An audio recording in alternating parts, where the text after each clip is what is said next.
తెల్లవారే వెలుగు రేఖలా పచ్చ పచ్చ పచ్చి మట్టి బొమ్మల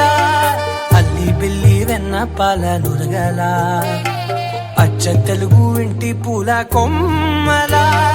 దేవదేవుడే పంపగా ఇలా దేవతే మా ఇంట అడుగే పెట్టెనంట బ్రహ్మ కళ్ళలో కాంతులే